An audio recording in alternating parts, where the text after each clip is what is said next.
Alright, happy days. First of all, you might notice the bug is in the garage the other way. Because I just drove a little bit.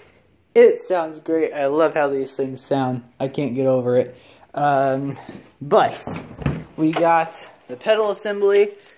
It's kind of dark in there. I don't know if I can turn on my flashlight with this. Yeah, either way. Got the pedal assembly welded back together. Asked one of the welding instructors in the other building at my college if you could do it. It looks like crap. But that's to be expected with cast aluminum in trying to weld it. It's fine. I got the gas pedal on there. I can actually drive this damn thing with an actual pedal on there. It feels fucking great. So that's all on there. Duckman. Don't know if you'll actually look at this, but I am definitely...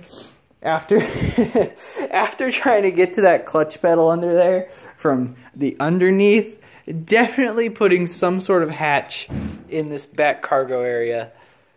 No matter what, when I get to that point, that's being done because that was a pain in the ass to get to.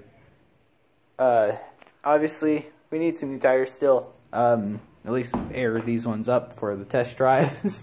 That way I'm not driving like this. But, yeah, that's great.